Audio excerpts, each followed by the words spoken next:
CCN news में आज बातचीत करने के लिए हमारे साथ मौजूद हैं कपकोट के पूर्व विधायक ललित फरसवाण जी, जो अभी राहुल गांधी की जो नेतृत्व में जो यात्रा चल रही थी, भारत जोड़ो यात्रा, उसमें पूरी यात्रा 3000-4000 किलोमीटर की यात्रा सफ़र पूरा करने के उपरांत वो जो हैं बागेश्वर पहुंचे हैं। कार्यकर्ताओं ने उनका स्वागत भी किया है, तो जानेंगे उनसे कि किस तरह का उनका अनुभव रहा है और क्या इसके लिए कांग्रेस के लिए क्या संभावना खुलती हैं।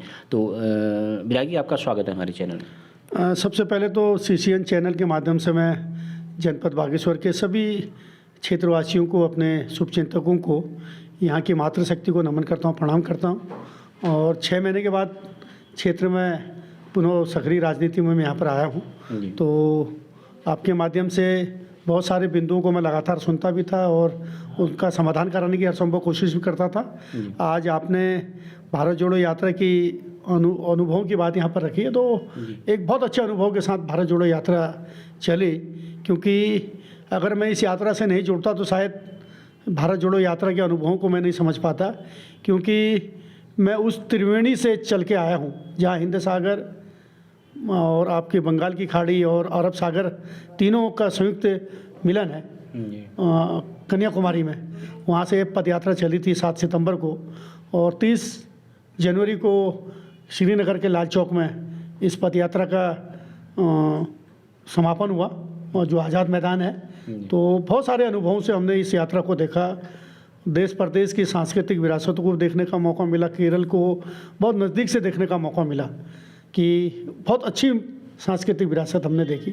महाराष्ट्र की विरासत को भी हमने देखा, कर्नाटक की भी सांस्कृतिक झलकों को लगातार लोग बीच में दिखाते थे। अपने खेत खलिहानों से अपनी किसान की जो ज़मीन है उसको भी हम लोगों ने बहुत नज़दीक से देखने की कोशिश की। कुल मिलाकर जो है ये यात्रा मेरे लिए एक अविस्मरणीय पल है कि मैं इन पलों को कभी नहीं भूल सकता हूँ। तो आगे बहुत अच्छा रहेगा कि लोग अनुभव पूछते रहें, हम शेयर करते रहें, तो बहुत अच्छा रहेगा। अच्छा विधायक जी, ये आपके व्यक्तिगत लिहाज से तो बहुत अच्छा रहा, लेकिन मैं ये जानना चाहता कि कांग्रेस के लिहाज से ये कितने लाभदायक है, कितना कांग्रेस को इसके फ़ायदा मिलेगा इसका? देखो, कांग्रेस को तो बहुत मजबूती इस यात्रा से मिली, क्योंकि राहुल गांधी जी को जिस प्रकार से लोग सोशल मीडिया में लाइक कर रहे थे, और राहुल गांधी जी को देखने के लिए, मिलने के लिए, उनसे बात करने के लिए, हाथ मिलाने के लिए लोग 10-10, 15-15 किलोमीटर पैदल जो है राहुल गांधी जी की पदयात्रा में पहुंच रहे थे। तो ये कांग्रेस के लिए तो एक वरदान है। और मैं तो ये समझूंगा जो आज तक हमारे मीडिया चैनल नहीं दिखा पाए, जिन बातों को उनको ब्लॉग के माध्यम से, यूट्यूब के माध्यम से, सोशल चैनलों के माध्यम से, छोटे छोटे जो हमारे अपने मीडिया के सेल हैं, उनके माध्यम से पूरे हिंदुस्तान के लोगों ने देखा कि आखिर देश की सांस्कृतिक विरासत को सजारने वाला व्यक्ति जब 25-25 किलोमीटर तय करके लगातार उनके जज्बातों को समझने की कोशिश कर रहा है, तो ये कहीं ना कहीं कांग्रेस के लिए एक वरदान है। जी। अच्छा, एक बात बार बार ये आती है, ये उठती है, कांग्रेस के लोग भी लगाते हैं, विपक्ष के लोग भी लगाते हैं, और जो राजनीतिक विश्लेषक हैं वो भी इस बात को कहते हैं कि कांग्रेस के साथ भीड़ तो बहुत अच्छी जुटती है, लेकिन वो वोट में परिवर्तित उसको आपके पार्टी हाईकमान के लोग नहीं कर पाते। तो आपको क्या लगता है, ये जो भीड़ है ये क्या वोट में कन्वर्ट हो पाएगी? देखो, ये भीड़ वोट में कन्वर्ट होगी, हम पूरा विश्वास करते हैं, क्योंकि सोशल मीडिया में मात्र हिंदू मुस्लिम धर्म के नाम पर राजनीति और भारत पाकिस्तान, इसके अलावा चैनलों में कुछ नहीं मिलता। अगर कोई भी चैनल में अगर कोई वक्ता अगर अपनी बात को रखने की कोशिश करे कि भाई बेरोज़गारी की दर क्या है, रोज़गार के अवसर क्या है, कैसे हम लोग अपने 5 साल का खाका खींचेंगे, चैनलों में भी कहीं पर भी इन बातों को प्रमुखता से नहीं उठाया जाता है। मात्र हिंदू मुस्लिम, भारत पाकिस्तान, धर्म की राजनीति, इसके अलावा शायद हमने इन 5 सालों के अंतर्गत, 6 सालों के अंतर्गत कुछ नहीं देखा। नहीं, तो आपको लगता है कि महंगाई या बेरोजगारी का मुद्दा ऐसा है कि वो जनता उसको कनेक्ट करेगी आपसे और वोट देगी? बिल्कुल, महंगाई का मुद्दा है।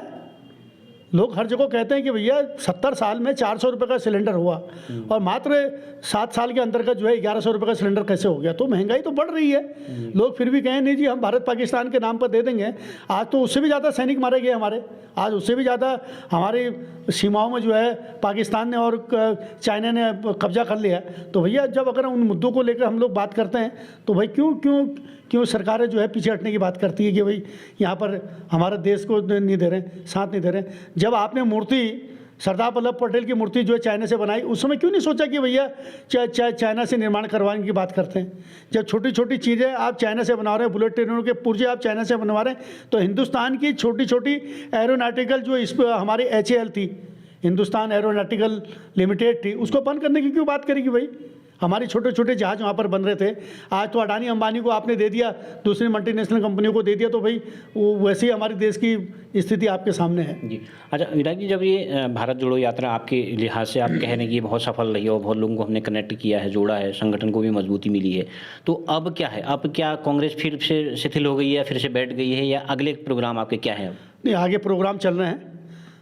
भारत जोड़ो यात्रा के दरमियान ही हमारे जो राष्ट्रीय अध्यक्ष हैं खड़गे जी, उन्होंने हाथ से हाथ जोड़ो अभियान की शुरुआत कर दी थी 26 जनवरी से लेकर 26 मार्च तक, और पूरे प्रदेश के ग्रामीण अंचलों तक, बूथ स्तर तक इस यात्रा को पहुंचाने की जिम्मेदारी जिला कांग्रेस कमेटी के माध्यम से, ब्लॉक कांग्रेस कमेटी के माध्यम से और हमारी न्याय पंचायत कांग्रेस कमेटी के माध्यम से कांग्रेस के कार्यकर्ता कर रहे हैं। और हमको विश्वास है क्षेत्र के लोग जुड़ रहे हैं, युवा साथी जुड़ रहे हैं, NSUI के साथी जुड़ रहे हैं, हमारे जो सैनिक प्रकोष्ठ के लोग हैं, बुद्धिजीवी लोग हैं, कर्मचारी रिटायर हैं, ये सब इन यात्राओं से जुड़कर अपनी बात रख रहे हैं और उनकी जो भी भावनाएं हैं हम प्रदेश नेतृत्व को उनको फीडबैक दे रहे हैं और प्रदेश नेतृत्व को काम है कि वो फीडबैक जो है राष्ट्रीय नेतृत्व तक पहुँचाएंगे, तो उसमें बहुत अच्छा राष्ट्रीय नेतृत्व के द्वारा सुधार किया जाएगा। तो विधायक जी, अब ओवरऑल क्या कहा जाए, 2024 में क्या संभावनाएं हैं, क्या राहुल गांधी जी को आपने कांग्रेस ने प्रोजेक्ट किया है, तो क्या ऐसी क्या संभावना अब आप देखते हैं कांग्रेस के लिए? बहुत बढ़िया संभावना है 2024, और जिस प्रकार से हमारे छोटे छोटे दलीय पार्टियों की स्थिति थी, वो सब कांग्रेस के साथ मजबूती से इस समय इन फिरका प्रस्त ताकतों का मुंहतोड़ जवाब दे रही है। चाहे तमिलनाडु से हम लोग चले थे, केरल से चले थे, कर्नाटक से चले थे, हर स्टेट में जहाँ जहाँ भी हमारी क्षेत्रीय दलों का गठबंधन हमारी कांग्रेस के साथ है, उन सब का पुरजोर समर्थन कांग्रेस को मिला था। और हमको विश्वास है कि 2024 में हम लोग ये जो धार्मिक उन्माद फैलाने वाले लोग हैं, जो हर चीज़ में मजहब के नाम पर चुनाव में वोट मांगने वाले लोग हैं, जाति धर्म के नाम पर वोट मांगने वाले लोग हैं, विकास के नाम पर इन्होंने कभी 5 साल के अंतर्गत अपना रोल मॉडल फीडबैक कहीं पर भी नहीं दिया, तो इन लोगों से हम कहना चाहेंगे कि इस समय अब कांग्रेस उस स्थिति में खड़ी है जिस स्थिति में आज़ादी से पहले लोग कांग्रेस को देखते थे। तो निश्चित तौर पर 2024 में फिर एक बार पुनः कांग्रेस आएगी और जो काम आज तक ये लोग नहीं कर पाए, उन कामों पर हम लोग आगे मजबूती के साथ पटल पर रखने की पूरी कोशिश करेंगे। विधायक जी, एक आखिरी सवाल आपसे, अभी आप भी देख रहे होंगे केंद्र का कार्यकाल और राज्य सरकार का कार्यकाल, तो कैसे आप अपने व्यक्तिगत तौर पर उसको आंकते हैं? देखिए, राज्य सरकार का कार्यकाल तो बिल्कुल निराशाजनक है। हम लोग जब भारत जोड़ो पदयात्रा में चल रहे थे, आदरणीय राहुल गांधी जी ने हमारे बहुत ज्वलंत मुद्दों को उठाया। अंकिता भंडारी हत्याकांड को भी आदरणीय राहुल गांधी जी ने जो है पूरे राष्ट्रीय स्तर पर जो है अपने मंच के माध्यम से दिया, और उस पर कहीं ना कहीं सरकार बैकफुट पर रही। और जोशीमठ के इशू को भी हम सब लोगों ने, हमारे शीर्ष नेतृत्व आदरणीय हरीश रावत जी हैं, आदरणीय करण मेहरा जी हैं, प्रीतम सिंह जी हैं, अन्य जितने भी हमारे वरिष्ठ साथी थे, उन सब लोगों ने जो है इन मुद्दों को जो है राष्ट्रीय स्तर पर भी पहुंचाने की कोशिश करी। तो सरकार कहीं ना कहीं जो बैकफुट पे है कि भाई आखिर इन ज्वलंत मुद्दों को राष्ट्रीय स्तर पर एक पहचान दिलाने की कोशिश कांग्रेस ने की है।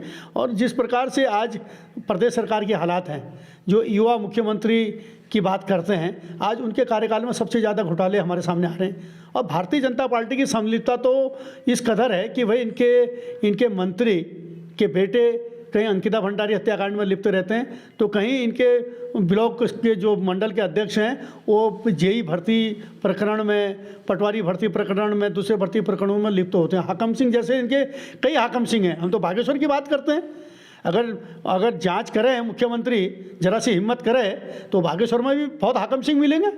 अगर उन हाकम सिंहों को भी जनता के सामने नकाबपोश करा जाए, तो कम से कम यहाँ के लोग भी उस स्थिति में रहेंगे कि अपना पैसा ऐसे बर्बाद करने की कोशिश नहीं करेंगे। ठीक, विधायक जी, हमसे बातचीत करने के लिए बहुत बहुत धन्यवाद।